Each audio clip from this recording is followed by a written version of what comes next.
이 시간 말씀을 받겠습니다. 이 복된 시간에 우리에게 주시는 하나님의 말씀은 사무엘상 20장 35절에서 42절까지의 말씀입니다.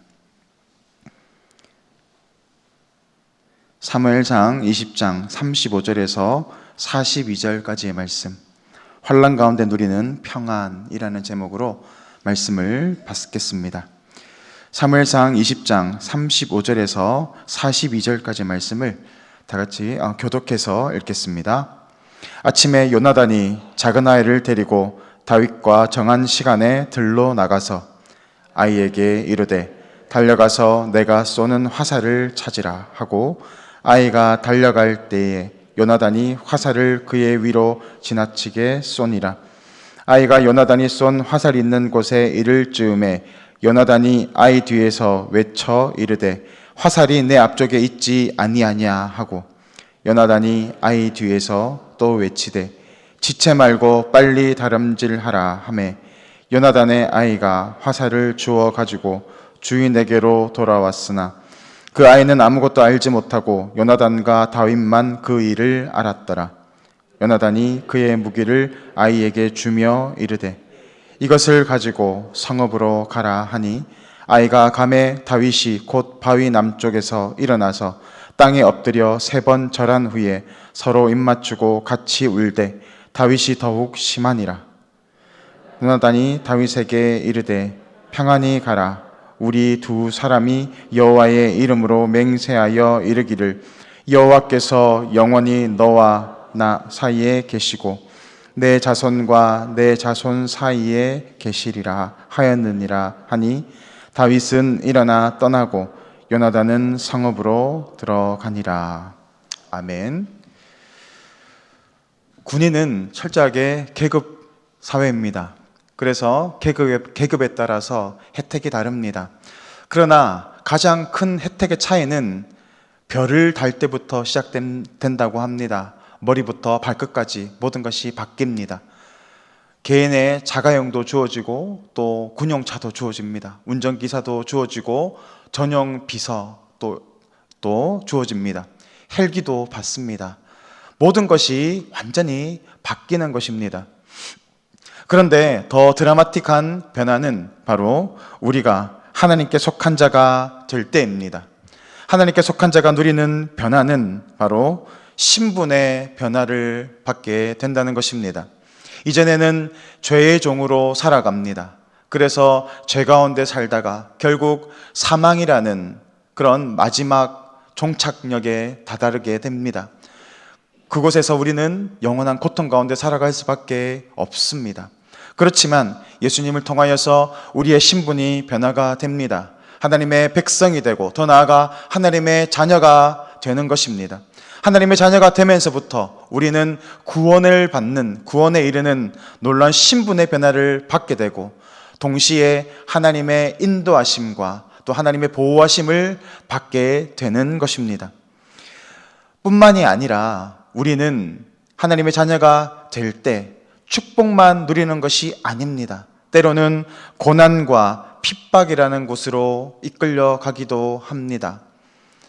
하나님께서 함께 하시는데 어떻게 고난이 올 수 있고 핍박이 올 수 있겠습니까?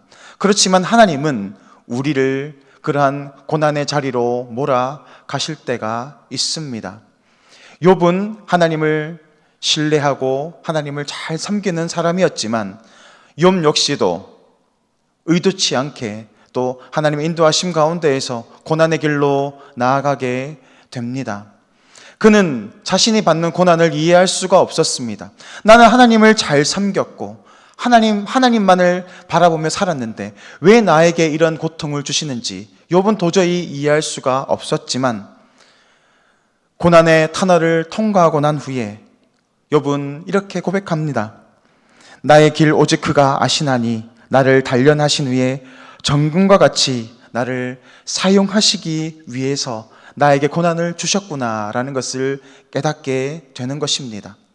하나님의 자녀가 되면, 하나님의 백성이 되면 하나님의 인도하심과 또 하나님의 보호하심을 받는 축복도 누리지만 때로는 고난의 길로 우리를 몰아가시기도 합니다.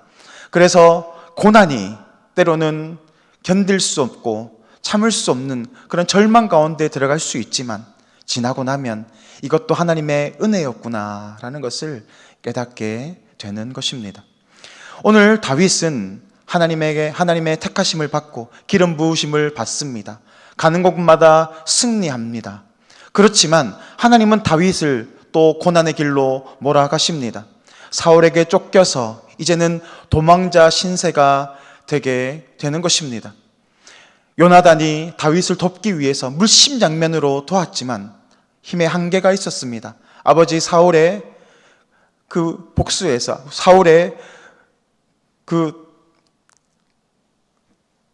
사울을 통해서 사울이 다윗을 참으로 고난 가운데 몰아갈 때 그는 다윗을 보호하려고 했지만 힘의 역부족을 느끼게 됩니다.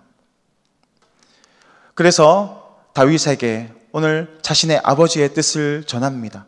아이를 보내서 화살을 쏘게 되는데 아이 앞에 화살을 쏘든지 또 아이를 지나서 화살을 쏘게 될 터인데 또 멀리 쏘게 되면 아버지가 너를 용서하지 않는 것이다 라고 이야기를 하게 되는 것입니다.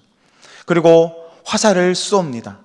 아이를 지나쳐서 화살을 쏘는 것입니다. 그게 어떤 의미입니까?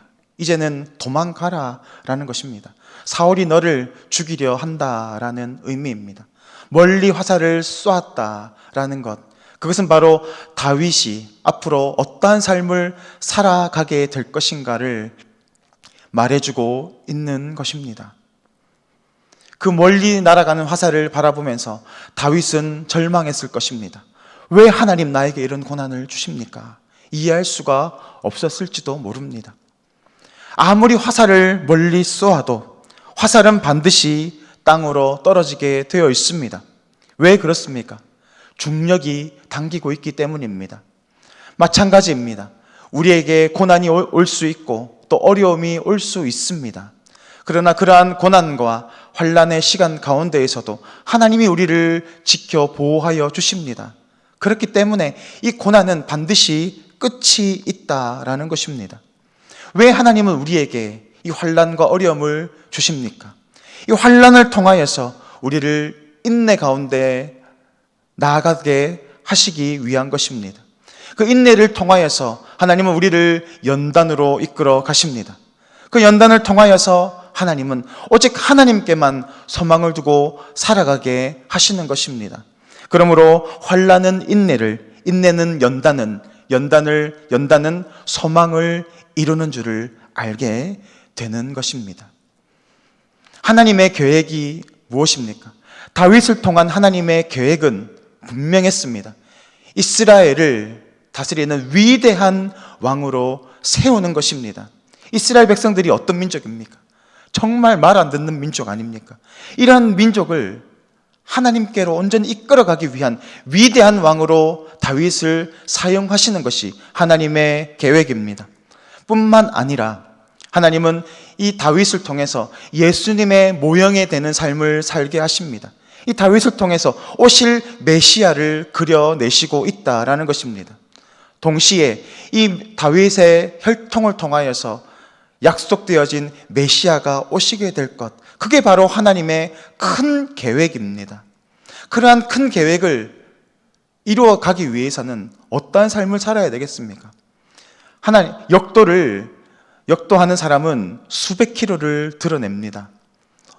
힘이 장사인 사람도 있지만 훈련하지 않고는 그런 무거운 것을 드러낼 수가 없습니다. 그래서 역도 선수는 매일 무거운 것을 들고 또 힘든 훈련을 합니다. 땀을 쏟아냅니다.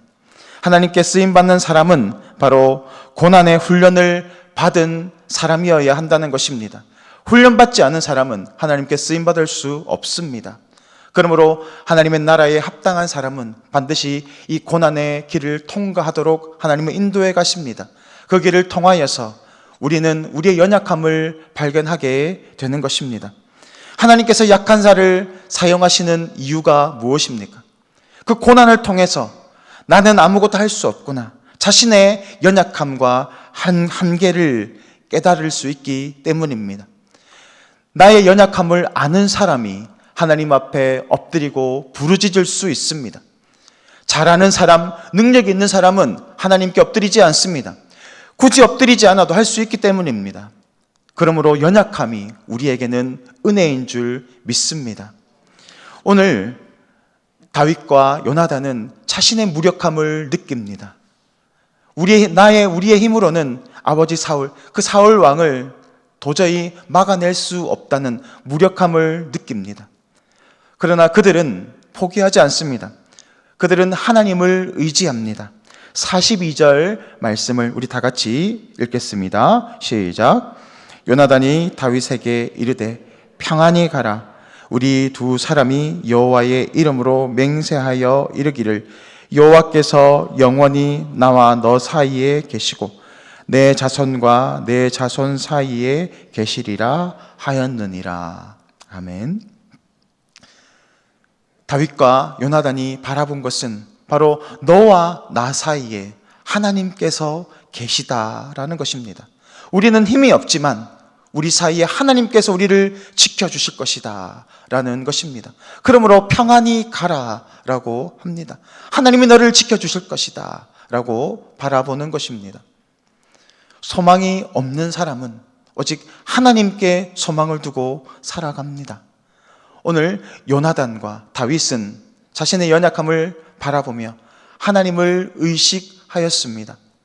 하나님만을 바라보고 나아갈 때 하나님이 반드시 우리의 삶을 인도해 가실 것을 믿었습니다. 왜 사울의 가문이 멸망하지 않았습니까? 바로 이 요나단의 믿음이 있었기 때문인 줄 믿습니다.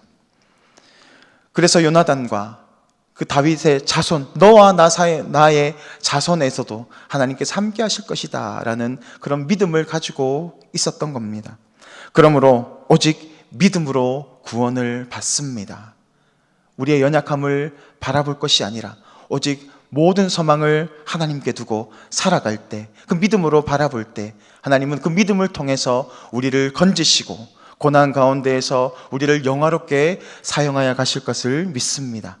오늘도 그러한 축복된 삶을 살아가시는 성도님들 되시기를 주님의 이름으로 축복합니다.